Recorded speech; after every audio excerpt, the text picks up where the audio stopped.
আজকের আলোচনার বিষয় হিসেবে দুটো বিষয়কে নির্ধারণ করা হয়েছে। এর একটি হচ্ছে 4টি সাংবিধানিক ও সংবিধিবদ্ধ কমিশনে নিয়োগের বিধান এবং সংসদে নারী প্রতিনিধিত্ব।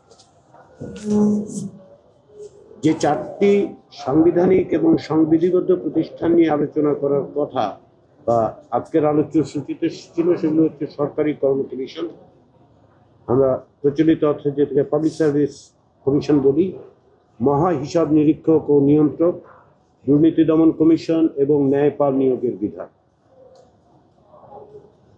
এই কমিশনগুলো সম্পর্কে বা এই প্রতিষ্ঠানগুলো সম্পর্কে আলোচনা একটা পটভূমি আছে, সেটা আমি একটু স্মরণ করিয়ে দিতে চাই। জাতীয় ঐকমত্য কমিশনের পক্ষ থেকে যে প্রস্তাবটা প্রথম দেয়া হয়েছিল, সেটা সংবিধান সংস্কার কমিশনের যে প্রস্তাব, সেটা ছিল একটি জাতীয় সাংবিধানিক কাউন্সিল তৈরি করে সেখানে থেকে এই সাংবিধানিক এবং সংবিধিবদ্ধ প্রতিষ্ঠানগুলোর নিয়োগের ব্যবস্থা করা। লক্ষ্য ছিল যাতে করে এর উপর নির্বাহী বিভাগের নিয়ন্ত্রণ না থাকে। শুধু এই 4টা নয়, আমরা তখন সর্বসাকুল্যে 7টির কথা উল্লেখ করেছিলাম, যার মধ্যে নির্বাচন কমিশন ছিল এবং বাইরেও অ্যাটর্নি জেনারেলের কথা ছিল, আরো 2টো কমিশন, মানবাধিকার কমিশনের কথা ছিল, তথ্য কমিশন, আরো অনেকগুলো নিয়োগের কথা ছিল। কিন্তু আলোচনায় দেখা গেল যে এক্সট্রিম মশার কয়েল প্ল্যান্ট ফাইবার দিয়ে তৈরি, ডেঙ্গু, চিকুনগুনিয়া বাহি সহ যে কোনো মশার বিরুদ্ধে দেয় এক্সট্রিম সুরক্ষা।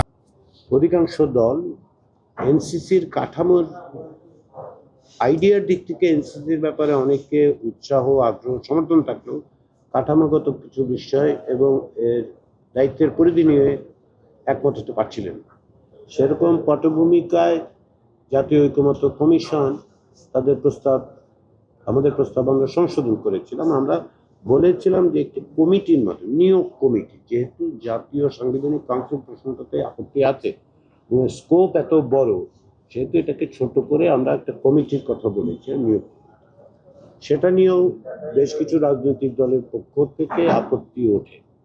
তারই প্রেক্ষাপটে আমরা কমিশন থেকে এই সিদ্ধান্ত নেই যে এইগুলো 5টি আমরা ইতিমধ্যে কমিয়ে এনে নির্বাচন কমিশন সহ 5টি কমিশনকে আলাদা আলাদাভাবে সংবিধানে অন্তর্ভুক্ত করার প্রস্তাব করি।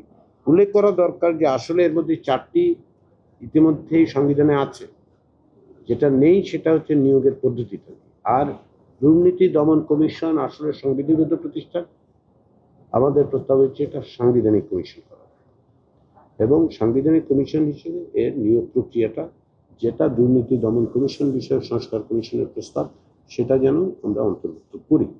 এই প্রস্তাব নিয়ে এই কমিটিগুলোর বা কমিশন, সংবিধিবদ্ধ প্রতিষ্ঠান নিয়ে আজকে আলোচনা শুরুটা হয়েছে সরকারি কর্ম কমিশন, পিএসসি। জনপ্রশাসন সংস্কার কমিশন যে প্রস্তাব করেছে সেটা হচ্ছে এখন যে একটা পিএসসি আছে, তার বদলে 3টা পিএসসি, সরকারি কর্ম কমিশন গঠনের সুপারিশ। সরকারি কর্ম কমিশন সংক্রান্ত যে সংবিধানের 9ম ভাগের 2য় পরিচ্ছেদে যেটা আছে, সেখানে তার সঙ্গে নিয়োগের বিধানটা যুক্ত করা, সংশোধন করে। প্রস্তাবটার বিষয়ে ব্যাপক সংখ্যাগরিষ্ঠ দলের প্রতিনিধিরা সংবিধানের 137 অনুচ্ছেদ সংশোধনের পক্ষে মত দিয়েছেন। অন্যদিকে বিএনপি সহ কয়েকটি দল সংবিধানে নিয়োগ বিধান যুক্ত না করে আইনের মাধ্যমে কমিটি গঠনের পক্ষে অবস্থান ব্যক্ত করেছেন। এটা তারা আগেও করেছেন এবং উপর্যুপরিভাবে তারা সেটা বলছেন। যেটা লক্ষ্য করার বিষয় সেটা হচ্ছে নিয়োগ বিধান নিয়ে ভিন্ন মত হলেও সরকারি কর্ম কমিশনকে শক্তিশালী করা, রাজনৈতিক প্রভাবমুক্ত রাখার বিষয়ে রাজনৈতিক দলগুলোর মধ্যে ঐকমত্য আছে। আলোচনাতে প্রস্তাবিত কাঠামোর কিছু পরিবর্তনের সুপারিশ দেওয়া হয়েছে।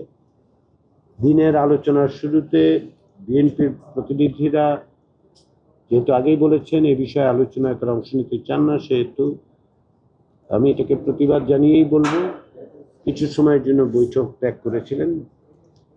কমিশন তাদের অবস্থানকে অবশ্যই গুরুত্বের সাথে বিবেচনা করেছে, নোট নিয়েছে।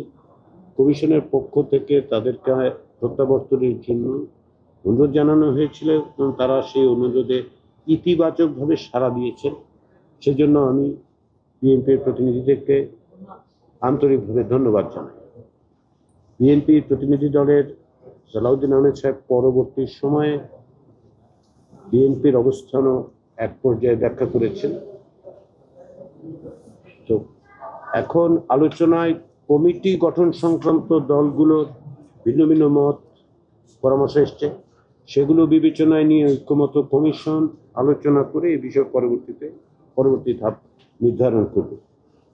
আমরা যেটা বলেছি যে এরপরে দুর্নীতি দমন কমিশনেও আলোচনা হয়েছে, সেখানে যেটা অধিকাংশ দল, আমি বলবো ওভারওয়েলমিংলি ব্যাপক সংখ্যাগরিষ্ঠ দলই বলবো, এটাকে সাংবিধানিক প্রতিষ্ঠান হিসেবে স্বীকৃতি দেওয়ার পক্ষে। বিএনপি সহ কয়েকটা দল এর সঙ্গে যেমনটি আমি আগেই বলেছি, তারা ভিন্ন মত প্রকাশ করেছেন। তদুপরি যেটা প্রস্তাব, সে বিষয়ে অন্যান্য দলগুলো কিছু কিছু সংশোধনী দিয়েছে। ফলে এটাও আমরা বিবেচনায় রাখছি যে এটাকে সংশোধিতভাবে উপস্থাপন করা যায় কিনা।